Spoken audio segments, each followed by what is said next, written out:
సంవత్సరాల తరబడి government job కోసం వేచి చూస్తున్నారా? కేవలం 8 నెలల్లో మీ కల నెరవేర్చుకోండి. వెంటనే కింది నంబర్స్‌కి కాల్ చేయండి. ప్రస్తుతం మనతో పాటు లైవ్ కాల్‌లో అందుబాటులో ఉన్నారు. జై భారత్ పార్టీ వ్యవస్థాపక అధ్యక్షులు, మాజీ సీబీఐ జేడీ లక్ష్మీనారాయణ గారు. ఒక్కసారి ఆయనతో మాట్లాడదాం. రష్యా ఉక్రెయిన్ యుద్ధంపై ఆయన ఏం చెప్తారో చూద్దాం. సార్ నమస్తే అండి. నమస్తే నిరుపమ్ గారు. సార్ చాలా కాలంగా జరుగుతోంది రష్యాకి ఉక్రెయిన్కి మధ్యన యుద్ధం. అది పతాక స్థాయికి చివరి స్థాయికి చేరింది అనుకోవచ్చా? నిన్న వాళ్ళ బేస్ క్యాంపుల మీద ఉక్రెయిన్ దాడి చేసిన తర్వాత పుతిన్ చాలా సీరియస్గా ఉన్నారు.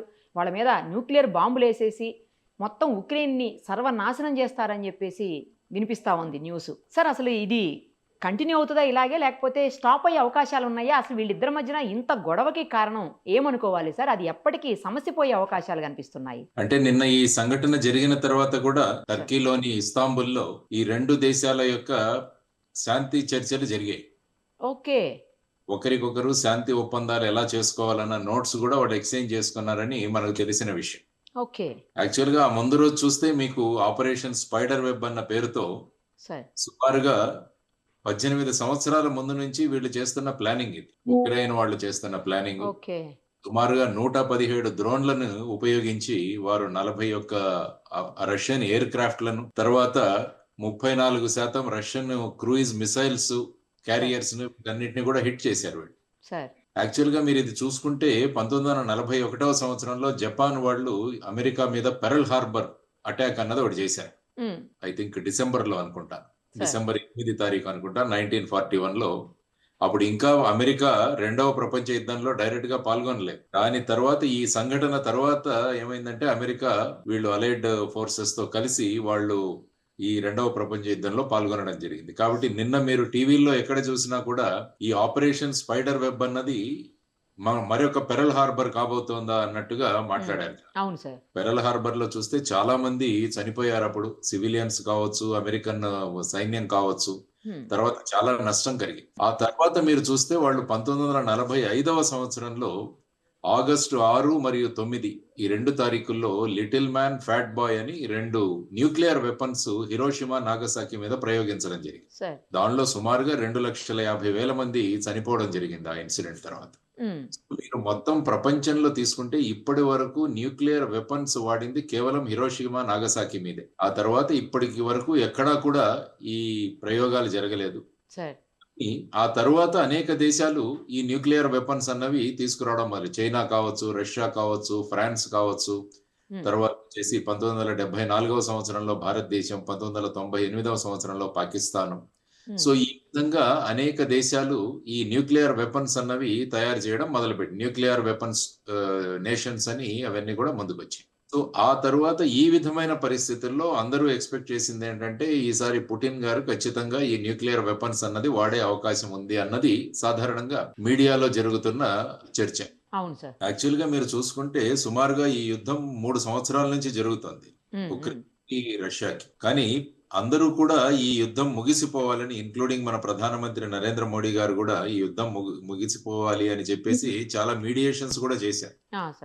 ఇప్పుడు లేటెస్ట్ గా టర్కీ వాళ్ళు అంటున్నారు కావాలంటే అమెరికా, రష్యా మరియు యుక్రెయిన్ యొక్క శాంతి చర్చలు మేము జరుపుతాము ఎక్కడైనా టర్కీలో అని చెప్పి వాళ్ళు కూడా ముందుకు రావడం జరిగింది. యాక్చువల్ గా మీరు దీనికి రీజన్ కావాలంటే కొంత చరిత్రలోకి వెళ్ళాలి. 1991వ సంవత్సరంలో అప్పుడు పెరిస్ట్రోయికా, గ్లాస్నోస్ట్ అని 2 నినాదాలతో అప్పుడు మిఖైల్ గోర్బచేవ్ గారు ఆ విధంగా రష్యా, యుఎస్ఎస్ఆర్ అన్నది ఒక 15 దేశాలుగా విడిపోయిన తర్వాత అందులో ఉక్రెయిన్ అన్నది మేము ఒక స్వతంత్ర దేశంగా ఉంటామని వాళ్ళు విడిపోవడం జరిగింది. సో ఆ తరువాత ఏమైందంటే ఇందులో విడిపోయిన 15 దేశాల్లో 8 దేశాలు యూరోపియన్ యూనియన్ కు సంబంధించిన నాటోలో కలిసాయి. అంటే నార్త్ అట్లాంటిక్ ట్రీటీ ఆర్గనైజేషన్. అంటే అంతకు ముందు వార్సా ప్యాక్ట్ అని ఒకటి ఉండేది. కొన్ని దేశాలు రష్యాను సపోర్ట్ చేసే వాళ్ళందరూ కూడా ఆ దేశాలన్నీ కలిపి వార్సా అని ఉండేది. దానికి ఎదురుగా నాటో ఉండేది. ఎప్పుడైతే రష్యా డిజింటిగ్రేట్ అయిపోయిందో ఈ వార్సా ప్యాక్ట్ అన్నది ముగిసిపోయింది. కాబట్టి నాటోలో ఉన్నారు. కాబట్టి నాటోలో సుమారుగా 30 దేశాలు ఉన్నాయి. ఇప్పుడు 31వ దేశంగా వాళ్ళు యుక్రెయిన్ ని తీసుకోవడాన్ని రష్యా ఖండించింది. ఎందుకంటే మీరు చూసుకుంటే నెపోలియన్ నుంచి హిట్లర్ వరకు రష్యాకు రావాలంటే వాళ్ళు యుక్రెయిన్ నుంచే రావాలి. అందువల్ల ఐరోపా ఖండానికి రష్యాకి మధ్యలో ఎవరైనా వెళ్ళాలంటే యుక్రెయిన్ నుంచే వెళ్ళాలి. అదే విధంగా రష్యా నుంచి యూరోప్‌కు వెళ్ళాలన్నా కూడా ఉక్రెయిన్ మీదే వెళ్ళాలి. కాబట్టి ఈ ఉక్రెయిన్ అన్నది చాలా ఇంపార్టెంట్ అయిన దేశం అటు యూరోప్ వాళ్ళకి గాని, రష్యాకి గాని. సో దానివల్ల ఇప్పుడు యుక్రెయిన్‌తో జరుగుతున్న యుద్ధం ఏదైతే ఉందో దీని వెనకాల అనేక ఈక్వేషన్‌లు కూడా ఉన్నాయి. సరే. మీరు యాక్చువల్‌గా చూసుకుంటే 1991వ సంవత్సరంలో ఈ విధంగా విడిపోయిన తర్వాత ఉక్రెయిన్ దగ్గర చాలా న్యూక్లియర్ వెపన్స్, న్యూక్లియర్ ఇన్‌స్టాలేషన్స్ ఉండిపోయాయి. రష్యాలో భాగంగా అక్కడ పెట్టున్నారు. కానీ అప్పుడు 1994లో ఏమైందంటే వీళ్ళు వాలంటరీగా వాళ్ళ దగ్గరున్న న్యూక్లియర్ వెపన్స్ అన్ని సరెండర్ చేసేసారు. సరే. సో ఆ విధంగా యుక్రెయిన్ అన్నది న్యూక్లియర్ వెపన్ లేని దేశంగా మనం మాట్లాడుకోవచ్చు. ఆ తరువాత ఏంటంటే 2016వ సంవత్సరం మీరు ఒకసారి చూస్తే అక్కడ క్రిమియా అన్న ఒక ప్రాంతాన్ని రష్యన్ వాళ్ళు అక్కడ ఆక్యుపై చేసుకున్నారు. ఆ తరువాత డోన్స్టెక్ అని తర్వాత లిగున్స్కాక్ అని ఒక 2 ప్రాంతాలలో రష్యన్ వాళ్ళు చాలా ఎక్కువ మంది ఉంటే వాళ్లకు పీస్ కీపింగ్ ఫోర్సెస్ అన్న రూపంలో రష్యన్ సైన్యం అక్కడ ప్రవేశపెట్టి ఈ 2 ప్రాంతాలని కూడా రష్యన్ ఆధీనంలోకి తీసుకున్నారు. దీన్ని ప్రపంచ దేశాలు నిరసించాయి. ఈ విధంగా చేయడం సబబు కాదు అని మన రష్యా వాళ్ళకి చెప్పడం జరిగింది. కానీ రష్యా వాళ్ళు మేము విత్డ్రా చేసుకుంటున్నాము అన్న ఉద్దేశంతో ఆ ప్రాంతాల్లో ఇంకా కూడా స్వతంత్ర దేశాలుగానే ఉన్నాయి. సో అప్పుడు ఏమైందంటే అమెరికా తర్వాత యూరోపియన్ దేశాలు ఈ విధంగా ఇది ప్రమాదకరమైనదని చెబుతూ అప్పుడు ఈ రష్యాని ఎలాగైనా మనం నియంత్రించాలి అన్న ధోరణిలో ఉన్నప్పుడు మళ్ళా ఉక్రెయిన్‌కి వచ్చినా కూడా మొదట్లో యుక్రేనియన్ ప్రెసిడెంట్ ఒక ఆయన రష్యన్‌కు సపోర్ట్‌గా ఉండేవారు. ఆ తర్వాత అక్కడ పెద్ద గొడవలు జరిగి ఆ తర్వాత ఆ ప్రెసిడెంట్‌ను తీసివేసి యూరోపియన్ దేశాలకు మద్దతుగా ఉండే ఒక ప్రెసిడెంట్‌ను అక్కడ రావడం జరిగింది. దానితో అతను నేను యూరోపియన్ నేషన్స్‌తో ఉంటాను. యూరోపియన్ యూనియన్ ఈయూతో ఉంటాను. తర్వాత నాటోలో చేరతానని ఆయన చెప్పడం జరిగింది. దానికి ఎందుకంటే యుక్రెయిన్‌లో చాలా మంది మా రష్యన్లు ఉన్నారు. కాబట్టి మీరు నాటోలో వెళ్ళడానికి వీల్లేదు అని రష్యన్ ఆంక్షలు పెట్టింది. యాక్చువల్‌గా మీరు చూసుకుంటే రష్యన్ వాళ్ళు రష్యా ఈ దేశాన్ని తమ దేశంతో మద్దతుగా ఉండడానికి అనేకమైన వాళ్లకు ఈ విధమైన మేము గ్యాస్ చాలా తక్కువ రేట్లో ఇస్తాము, మీకు ఆర్థికంగా సహాయం చేస్తాం, ఇలాంటివన్నీ కూడా చాలా విధంగా ప్రయత్నించారు. అయినా కూడా అక్కడి ప్రజలు తర్వాత వాళ్ళ ప్రెసిడెంట్ వీరందరూ కూడా ఇక్కడికి వెళ్ళడం జరిగింది. ఆ తర్వాత ఇప్పుడున్న జెలెన్స్కీ రావడం జరిగింది ప్రెసిడెంట్. సో ఈ విధమైన పరిస్థితులలో నాటో అన్నది ఏమవుతుందంటే అది యూరోపియన్ యూనియన్ కి తర్వాత అమెరికాకు వాళ్ళు మద్దతుగా ఉన్న దేశాల యొక్క కూటమి. వాళ్ళు గనక ఉక్రెయిన్ ని వాళ్ళ దాంట్లో ఒక భాగస్వామ్యులుగా చేసుకుంటే ఇక రష్యాకు పక్కలో బల్లెం లాగానే. అందువల్ల రష్యా ఎటువంటి పరిస్థితుల్లో ఈ ఉక్రెయిన్ అన్నది నాటోలో ఉండకూడదు అన్న దీంట్లో ఈ యుద్ధం ఏదైతే ఉందో ఇప్పుడు జరుగుతోంది ప్రస్తుతానికి. ఆ తరువాత యూరోపియన్ దేశాలు అమెరికా కూడా ఉక్రెయిన్ కి ఎందుకు సపోర్ట్ చేస్తున్నాయి అంటే బేసిక్ రష్యా మీద వాళ్ళ ఆధిపత్యం ఉండడానికి. ఆ తర్వాత అమెరికా ఏమైందంటే యూరోపియన్ యూనియన్ క్రమంగా అమెరికాకు దూరం అవుతున్నప్పుడు ఈ ఉక్రెయిన్ యొక్క సమస్యను పట్టుకొని మళ్ళా ఈ దేశాలన్నీ కూడా అమెరికాకు దగ్గరగా అయ్యేటట్టు అమెరికా ప్రయత్నాలు చేస్తారు. సో ఈ విధమైన జియో పాలిటిక్స్ తో ఈ విధంగా 3 సంవత్సరాలు యుద్ధం కొనసాగుతుంది. ఎందుకంటే ఉక్రెయిన్ అన్న దేశం రష్యా మీద ఈ విధంగా 3 సంవత్సరాలు ఈ విధంగా యుద్ధం చేయడం అంటే వాళ్ళ స్వబలం మీద చాలా కష్టం. అదే కదా సార్. ఈ దేశాలన్నీ కూడా వారికి ఫ్రాన్స్ గాని జర్మనీ గాని వీరందరూ కూడా మద్దతు ఇస్తున్నారు కాబట్టి వారు ఈ విధంగా ముందుకెళ్తున్నారు. నేటో యొక్క ప్రభావం ఇంకా పెంచాలి అన్నది ముఖ్యంగా వాళ్ళు చూస్తున్న. ఇందులో భాగంగా ఇక ఆల్మోస్ట్ ట్రంప్ కూడా చాలా ప్రయత్నాలు చేశారు. ఈ 2 దేశాల మధ్య శాంతి నెలకొల్పాలని. ఆ తర్వాత మన పోప్ ఆయన చనిపోయినప్పుడు అక్కడికి వెళ్ళారు, వాటికన్కి వెళ్ళారు. ఎవరు మన డొనాల్డ్ ట్రంప్ గారు. ఆ సమయంలో కూడా వీరిద్దరికి మధ్య చర్చలు జరిగాయి. ఎవరి మధ్య? ఈ ఉక్రెయిన్ ప్రెసిడెంట్. ఆ తర్వాత ఆయన అక్కడికి కూడా వెళ్ళాడు, అమెరికా కూడా వెళ్ళాడు.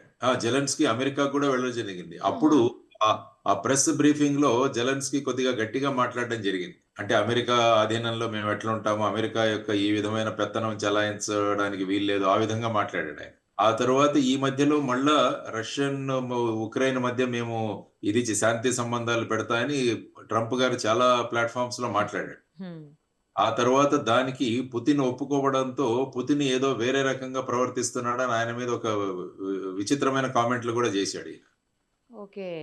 సో ఈ విధమైన పరిస్థితుల్లో ఈ 2 దేశాలు ఇప్పుడు టర్కీలోని ఇస్తాంబుల్లో కూర్చున్నాయి. కానీ దానికి ఒక రోజు ముందు ఈ విధమైన ఆపరేషన్ స్పైడర్ విధంగా చేసి ఆల్మోస్ట్ ఎక్కడో సుమారుగా 7,000 కిలోమీటర్ల దూరంలో ఉన్న సైబీరియాలో ఉన్న రష్యన్ యొక్క స్థావరాలను కూడా అటాక్ చేయడం జరిగింది వీళ్ళు. సార్ అంటే ఒక రకంగా మనం చూస్తే ఇప్పుడు ఏ యుద్ధం చూసినా డ్రోన్లతోనే జరుగుతుంది. కరెక్ట్ కరెక్ట్ సార్ అవును. అంటే ఇంతకు ముందు ఏంటంటే ఫైటర్ ఫ్లైట్స్ కావాలి, లేకుంటే ఆ విధంగా గొప్ప గొప్ప అణ్వస్త్రాలు కావాలి, లేకుంటే శస్త్రాస్త్రాలు కావాలి అనుకున్నాం. కానీ ఉమ్, ఏ విధమైన యుద్ధాలు చూసినా కూడా అవన్నీ కూడా డ్రోన్స్ మీదే జరుగుతున్నాయి. మొన్న భారత్ పాకిస్తాన్ మధ్య కూడా డ్రోన్స్ చాలా ప్రభావవంతంగా, ఆపరేషన్ సింధూర్ అప్పుడు అవును సార్. ఆపరేషన్ సింధూర్ లో కూడా డ్రోన్స్ యొక్క ప్రభావం చాలా ఎక్కువగా ఉంది. అందువల్ల రాబోయే కాలంలో పెద్ద పెద్ద ఫైటర్ ఫ్లైట్స్ ఇలాంటివి కాకుండా ఈ డ్రోన్స్ మీదే అందరూ కూడా రీసెర్చ్ అండ్ డెవలప్మెంట్ మొదలు పెట్టే అవకాశం కూడా ఉంది. కరెక్టే సార్ మీరు అన్నది.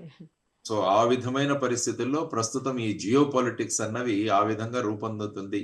అందువల్ల ఈ రోజు మీరు పేపర్లో చూస్తే భారతదేశంలో కూడా డ్రోన్ టెక్నాలజీ మీద R&Dలో ఎక్కువగా మనం వినియోగించాలి, పెద్ద పెద్ద పర్చేజెస్ కు వెళ్ళకూడదు అన్నట్లు కూడా చర్చ జరుగుతుంది. ఇదైతే కొంచెం తక్కువలో అయిపోతుంది కదా సార్. తక్కువలో అవుతుంది, చాలా తక్కువలో అవుతుంది.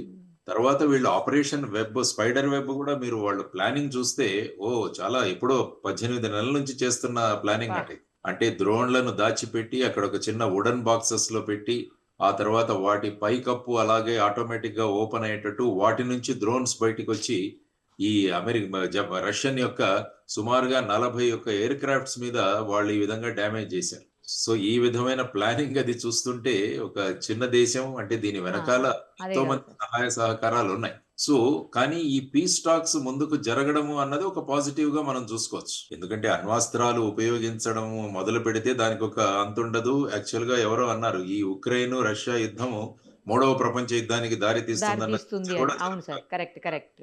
కాబట్టి దీన్ని నివారించడానికి అన్ని దేశాలు ప్రయత్నిస్తున్నాయి. అటు అమెరికా తన ఆధిపత్యాన్ని పెంచుకోవడానికి, ఆ ఓకే తర్వాత ఈ యూరోపియన్ యూనియన్ వాళ్ళు మళ్ళా వాళ్ళ యొక్క ఆధిపత్యాన్ని పెంచుకోవడానికి ఈ విధంగా ప్రయత్నిస్తున్న ఈ సందర్భంలో ఇది చిలికి చిలికి గాలివానగా మారకుండా, ఇది ఒక వరల్డ్ వార్ 3కి దారి తీయకుండా ఉండడానికి ప్రయత్నాలు జరుగుతున్నాయి. మరి చూడాలి ఏ విధంగా ఈ శాంతి చర్చలు జరుగుతాయి అన్నది చూడాల్సిన అంశం. ఎందుకంటే ప్రపంచ జియో పాలిటిక్స్ లో మీరు చూసుకుంటే ప్రతిసారి అమెరికా తన పెద్దరికాన్ని తను ఒక బిగ్ బాస్ లాగా చూపించే ప్రయత్నాలు చేస్తూనే ఉంటారు వారు. ఇప్పుడు ఇది చాలా చిన్న దేశం కదా, సపోర్ట్ ఎంత తీసుకున్నప్పటికీ కూడా ఆ, రష్యా గనక చాలా సీరియస్గా చర్యలు ఏమైనా తీసుకుంటే నాశనం అయిపోయేది ఫస్ట్ ఈ దేశమే కదా సార్, ఎంత సపోర్ట్ ఉన్నా కూడా. అంటే ఏమవుతుందంటే రష్యా కూడా మీరు చూసుకుంటే ఆర్థికంగా అంత బలోపేతంగా లేదు. రష్యా ఆర్థిక పరిస్థితి కూడా అంత గొప్పగా లేదు. ఎందుకంటే వాళ్ళకి ముఖ్యంగా గ్యాస్, ఆయిల్ ఇవే ప్రధానంగా అక్కడి నుంచి వచ్చేవి. తర్వాత వెపన్లు అమ్ముకోవడం. వెపన్స్ అమ్ముతారు కదా సార్ మనలాంటి దేశాలకు. ఇప్పుడు మీరు చూస్తే ఈ రోజు I think American commerce minister ఎవరో కూడా ఒక కామెంట్ చేశారు, భారతదేశం రష్యాతో ఈ విధంగా ఈ శస్త్రాస్త్రాలు కొనడం అన్నది మేము అంగీకరించట్లేదు, మాకు అది మంచిది కాదన్నట్టుగా కూడా మాట్లాడారు. సో ఈ విధంగా చూసుకుంటూ వెళితే రష్యాని మళ్ళా ఏకాకిగా చేయడం. యాక్చువల్ గా మీరు చూసుకుంటే రష్యా, చైనా, ఇరాన్, తర్వాత నార్త్ కొరియా ఇవన్నీ కూడా ఒక కూటమిగా ఉన్నాయి ఈ సందర్భంగా మనం చూసుకుంటే. సో ఆ విధమైన పరిస్థితులలో ఇప్పుడు ఉక్రెయిన్ మరియు రష్యా యొక్క యుద్ధాలు ఈ విధంగా కొనసాగుతున్నాయి. ఎందుకంటే ఇది ఎవరు ఎక్స్పెక్ట్ చేయలేదు. ఈ ఆపరేషన్ స్పైడర్ వెబ్ అన్నది సడన్ గా వచ్చింది. అంటే అదంతా సీక్రెట్ గా పెట్టారు వాళ్ళు. కరెక్ట్ ఆ సార్. తర్వాత ఒకేసారి ఎంత ప్లానింగ్ జరిపారు. అవును ఇవన్నీ చూస్తే చాలా ఆశ్చర్యం వేస్తుంది మనకి. నిజం, చిన్న దేశం అయినా కూడా. చిన్న దేశమైనా కూడా ఇంటెలిజెన్స్ ప్రతి ఒక్క పాయింట్ ని స్పెసిఫిక్ గా వాళ్ళు ఐడెంటిఫై చేసి అవును ఒక ప్రాంతంలో కదా ఇన్ని ప్రాంతాల్లో ఆ విధంగా ఆపరేట్ చేయడం అన్నది ఒక ఇంటెలిజెన్స్ రష్యన్ ఇంటెలిజెన్స్ ఏమైందన్నది ఫెయిల్యూర్, కూడా అది ఫెయిల్యూర్. అది ఆ రష్యన్ ఇంటెలిజెన్స్ యొక్క ప్రభావాన్ని కూడా ఇప్పుడు ప్రశ్నించడం జరుగుతోంది. తర్వాత ద్రోణ్ల ప్రభావం చాలా పెరిగిపోతోంది అని అవును ఇవన్నీ కూడా కాబట్టి specialised first person view FPV drones అన్నవి చాలా ముఖ్యం. వాటిలన్నింటినీ స్మగుల్ చేశారు. ఓ ఎలా వచ్చాయి రష్యాలోకి, వచ్చిన తర్వాత వాటి ఆపరేషన్స్ ఎలా చేశారు అన్నది కూడా దీనివల్ల సుమారుగా రష్యాకి 64,000 కోట్ల రూపాయల యొక్క నష్టం కలిగిందని అంటున్నారు. కానీ సార్ వాళ్ళేమో 14 ప్లేసులు చెప్తున్నారు ఉక్రెయిన్ వాళ్ళు, 7 ప్లేసులే అని చెప్పేసి రష్యా చెప్తుంది అంటున్నారు సార్. తర్వాత ఈ దాడి కూడా ముందుగానే అమెరికాకి తెలుసు అని కూడా అంటున్నారు సార్, నిజమా? అట్లా ఉంటుండొచ్చా? అంటే అది ఏమవుతుందంటే సాధారణంగా ఈ ఇంటెలిజెన్స్ ఏజెన్సీస్ వర్క్ అవుతుంటాయి. యాక్చువల్ గా మీరు చూస్తే ఇలాంటిది జరుగుతుందన్నది కూడా ఒక వార్నింగ్ ఇవ్వడం జరిగిందని కూడా మనకు సమాచారం తెలుస్తుంది. ఓకే సాధారణంగా ఏంటంటే ఏ దేశంలో అటాక్స్ జరిగితే ఆ దేశం వాళ్ళు దాని తీవ్రతను తగ్గించి చెబుతుంటారు. ఇప్పుడు పాకిస్తాన్ కూడా ఏమంటుంది, మాది పెద్దగా ఏం అవ్వలేదు, ఇలాంటివి మాట్లాడుతున్నారు ఆ! వాళ్ళు. అవును సార్. ఇంకా నష్టం జరగలేదు. పాకిస్తాన్ నష్టం జరగలేదు. ఎందుకంటే వాళ్ళు కూడా వాళ్ళ ఆర్మ్డ్ ఫోర్సెస్, డిఫెన్స్ ఫోర్సెస్‌ని వాళ్ళు కూడా మోటివేట్ చేయాలి హ్మ్. కదా! హ్మ్. హ్మ్. లేకుంటే ఈ విధంగా ఇంత చోట్ల జరిగింది అంటే మళ్ళా వాళ్ళ మొరల్, మోటివేషన్‌కు దెబ్బతింటుంది. Correct sir. కరెక్ట్. ఆ విధంగా ఎప్పుడూ కూడా ఏ దేశమైతే ఎఫెక్ట్ అవుతదో ఆ దేశం ఎప్పుడూ కూడా దాని తీవ్రతను తగ్గిస్తూనే ఉంటుంది. హ్మ్. హ్మ్. హ్మ్. సో, ఈ విధంగా ఇంటర్నేషనల్ చూసుకుంటే సుమారుగా $7 బిలియన్ యొక్క డ్యామేజ్ జరిగింది అని, సార్. తర్వాత చాలా కాంబాట్ ప్లేన్స్ అన్ని కూడా డెస్ట్రాయ్ అయిపోయాయి అని చెప్పేసి ఆ విధంగా చేయడం జరిగిందనమాట. సో, అమెరికాకి ముందే తెలిసి కావాలనే చెప్పలేదు. ఏమాత్రం లీక్ చేయలేదు ఇన్ఫర్మేషన్‌ని. ఇంత పెద్ద దాడి జరగటానికి అమెరికా కూడా సహకరించింది అని జెప్పేసి కొన్ని న్యూస్‌లొస్తా ఉన్నాయి సార్. నిజంగా అలాంటిదే జరుగుతుండొచ్చా సార్? తెలిసినా కూడా చెప్పకుండా ఉండే అవసరం ఉంటుందంటారా అమెరికాకి? ఒకవేళ రష్యా పవర్‌ని లేతే రష్యాని వెనకబడేసేందుకు ఏమన్నా ఇట్లాంటి కుట్ర జరిగుండొచ్చా సార్?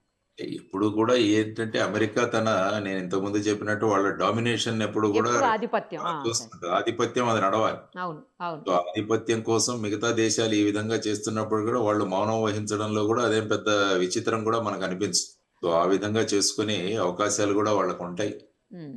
సో, ఆ విధంగా మరి రష్యన్ ఇంటెలిజెన్స్ ఏమైంది అన్న దాని గురించి ప్రధానంగా మాట్లాడుతున్నారు ఇప్పుడంతా కరెక్ట్ కూడా. సార్. కరెక్ట్. ఎందుకంటే ఇంత పెద్ద ఎత్తున, హ్మ్. హ్మ్. ఇంత పెద్ద కరెక్ట్ సార్. ఎత్తున వాళ్ళు అంటున్నారన్నమాట. ఎందుకంటే డ్రోన్స్ అన్నవి మీరన్నట్టు చాలా తక్కువ. హ్మ్. ఒక్కొక్క డ్రోన్ సుమారుగా ఒక $500 అబ్బో! అని చూసుకుంటే మీరు ఒక 40,000 ఈ విధంగా ఎఫ్‌పివి డ్రోన్స్ అంటాం గదా! హ్మ్. హ్మ్. హ్మ్. దానికి సుమారుగా ఒక 40,000. అదే మనం చూసుకుంటే ఒక్కొక్క విమానము, పెద్ద పెద్ద విమానాలు ఇలాంటివి చూడాలంటే కోట్లలో ఉంటాయి సార్. అవును. వేల కోట్లలో ఉంటాయి. అవును. అవును సార్. కాబట్టి ఇప్పుడు టోటల్‌గా ఈ వార్ గేమ్ అన్నది మారబోతుందా అన్నది కూడా ఒక పెద్ద చర్చ నడుస్తుంది. అదే సార్. అవును. సో, ఇప్పుడు ఈ పెద్ద దేశాలు ఏవైతే ఈ వెపన్స్ తర్వాతొచ్చేసి ఫైటర్ ఫ్లైట్స్ ఇలాంటివన్నీ ప్రొడ్యూస్ చేస్తున్న దేశాలు గూడా మళ్ళా ఆలోచనలో పడ్డాయి. మరి భావి తరాల్లో రాబోయే కాలంలో అంతా ఈ డ్రోన్స్‌తోనే జరిగేటట్టుంది యుద్ధాలు అని జెప్పేసి ఈ డ్రోన్ రిసర్చ్ మీద ఎక్కువగా చూడాలి. ఈరోజు ఎవరో ఈవెన్ వాటర్ మీద వెళ్ళే డ్రోన్ గూడా కనిపెట్టినట్టు నేను అవును చూసాను. సార్. అవును. అవును. ముఖ్యంగా ఈ వరదలు ఇలాంటివొచ్చినప్పుడు ఆ డ్రోన్‌ని ప్రయోగించి మునిగిపోతున్న వాళ్ళను వీళ్ళను రక్షించే కాపాడేందుకు. అవును సార్. అవును. కాబట్టి రాబోయే కాలంలో ఈ డ్రోన్ యొక్క రిసర్చ్ జరుగుతుంది. అందుకని అమరావతిలో గూడా డ్రోన్ రిసర్చ్ ఒకటి పెద్ద సెంటర్ పెట్టాలని గూడా మాటల్లో చంద్రబాబు నాయుడు గారు అన్నట్టుగా నేనెక్కడో విన్నా. కరెక్టే సార్. అవును. సో, ఈ విధంగా ఈ డ్రోన్స్ యొక్క ప్రభావం మారబోతోంది అన్నది అందుకనే మీరు చూసుకుంటే టర్కీ వాళ్ళు ఈ డ్రోన్స్‌ని చాలా ఎఫెక్టివ్‌గా వాళ్ళు ఎప్పుడో గూడా ముందే అంచనా వేసి వాళ్ళు జేశారు. మొన్న పాకిస్తాన్ ఉపయోగించిన డ్రోన్స్ అన్నీ గూడా టర్కీ మేడ్. టర్కీ దేశంలో చేసిన. అందుకనే మన భారతదేశం టర్కీతో సంబంధాలనేవి మనం తగ్గించేసాం ఇప్పుడు ఓకే. యాక్చువల్‌గా. ఆ! ఆ! టర్కీ దేశంతో సంబంధించిన ఎయిర్‌పోర్ట్‌లో ఉన్న ఫెసిలిటేటర్స్ ఎవరైతే ఉన్నారో వారిని గూడా అన్ని ఎయిర్‌పోర్ట్ నుంచి తొలగించేశారు. ఈవెన్ ఇండిగో వాళ్ళు గూడా దాని నుంచి త్వరగా ప తెగదెంపులు చేసుకోవాలని గూడా వారికి చెప్పడం జరిగింది. ఓకే. సో, ఈ విధంగా భావి తరంలో వెపన్స్ వాటిల యొక్క యుటిలైజేషన్ వీటన్నిటి మీద ఒక పెద్ద ప్రభావం చూపబోతోంది ఈ డ్రోన్స్ ముఖ్యంగా ఈ ఆపరేషన్ స్పైడర్ వెబ్ అన్నది. చూద్దాం సార్ ఏం యాహ్! జరగబోతుందనేది. ఎందుకంటే కొద్ది రోజులు వెయిట్ చేస్తే అర్థమైపోతదేమో. శాంతి చర్చలు సఫలమవుతాయా? లేకపోతే అవి విఫలమైపోయి నిజంగానే మళ్ళీ కొట్టుకుంటారా అని. కానీ శాంతి అన్నది ప్రస్థాపితం చేయాల్సిన అవసరం చాలా ఉంది. ఎందుకంటే ఇది మళ్ళా మూడవ ప్రపంచ యుద్ధానికి దారి తీయకూడదు అన్నది కరెక్ట్. మనం. కరెక్ట్. ఎందుకంటే ప్రపంచ యుద్ధాలు జరిగినా, ఏది యుద్ధాలు జరిగినా ఫైనల్‌గా మనమే అందరూ నష్టపోతారు. అవును. ఎవరు గెలిచే వాళ్ళుండరు గానీ, అందరూ గెలిచినట్టు మాట్లాడతారు గానీ, నష్టం అందరికీ కలుగుతుంది. కాబట్టి కరెక్ట్. ప్రపంచ స్థాయిలో ఇటువంటి యుద్ధాలు జరగకుండా అందరం కూడా కాపాడాలి. ఆ విధంగా అందరూ నాయకులు కూడా తర్వాత యునైటెడ్ నేషన్స్ అన్నది ఐక్యరాజ్య సమితి అన్నది ముఖ్యమైన పాత్ర పోషించాలి సార్. కూడా పాత్ర పోషించాలి. ఈ మధ్యలో కరెక్ట్. యునైటెడ్ నేషన్స్ ఎవరు పట్టించుకోవట్లేదు ఎందుకు అసలు. సార్ యూఎన్ఓ ఎందుకు అసలు ఇందులో ఇంటర్‌ఫియర్ గాలేదు ఈసారి? అంటే ఏమవుతుందంటే యూఎన్ అన్నది బేసిక్‌గా అమెరికా వాళ్ళ యొక్క దీన్ని బట్టి నడుస్తుంటుందది. వాళ్ళ ఫండింగ్ క్రమక్రమంగా చాలా తగ్గించేశారు వారు. అమెరికా నుంచి ఫండింగ్ ఇది గూడా తగ్గిపోయింది. ఆ భూమిక గూడా తగ్గిపోయింది. తర్వాత ముఖ్యంగా అనేక ప్రాంతాల్లో ఏంటంటే, ఈ డిక్టేటర్స్ లాంటి వాళ్ళు రావడం జరుగుతోంది ఈ మధ్య కాలంలో. ఓకే. దేశాధిపతులుగా వాళ్ళంతా గూడా నిరంకుశ పాలనలాగా ఉన్న ఆలోచన వ్యవస్థ ఎందుకో ప్రపంచంలోనే అటువంటి వ్యవస్థ, అటువంటి ఆలోచన విధానాలు ప్రజలకు గూడా నచ్చుతున్నాయి ఈ మధ్య డిక్టేటర్‌షిప్ అన్నది. సరే. సో, ఆ విధంగా చూసుకుంటూ పోతుంటే ఒక వ్యక్తి యొక్క నిర్ణయాల వల్ల ఆ ప్రాంతంలో ప్రభావితం అవుతూ ఉండవచ్చు. హ్మ్. సో, ఇవన్నీ గూడా ప్రమాదకరం. సో, వీటన్నిటిని గూడా ఆలోచించి భారతదేశం గూడా ముఖ్యమైన పాత్ర వహించాలి. ముఖ్యంగా ఈరోజు అక్కడ అమెరికన్ కామర్స్ మినిస్టర్ ఎవరో మాట్లాడిన విషయాలు భారతదేశం అమెరికా రష్యా మీద ఎక్కువగా ఆధారపడుతుందని. యాక్చువల్గా మీరు చూసుకుంటే S-400 సిస్టమ్ ఏదైతే మనం ఉపయోగించామో పాకిస్తాన్ మీద ఆపరేషన్ సింధూర్లో, అది రష్యన్ మేక్. ఓకే. వాటిలన్నింటినీ కూడా యా అక్కడి సార్. నుంచి వచ్చే డ్రోన్స్, మిసైల్స్ ని ఎఫెక్టివ్ గా ఇది చేయగలిగాం. ఉమ్, ఉమ్. సో అలాంటివి మళ్ళా ఇంకా కూడా పర్చేస్ చేయాలి, ఇంకా కూడా కొనుగోలు చేయాలని భారతదేశం నిర్ణయించింది. ఓకే. వీటన్నిటి మీద ఇటువంటి ప్రభావాలు ఏం పడతాయన్నది కూడా చూడాల్సిన అంశం. కాబట్టి ఐక్యరాజ్య సమితి మళ్ళా పునరుజ్జీవనమై ప్రపంచంలో ఒక శాంతి నెలకొల్పే విధంగా ముందుకు వెళ్ళాలని మనం అంతా కోరుకోవాలి. చాలా కరెక్ట్గా చెప్పారు sir. Thank you sir. Thank you so much. నమస్తే.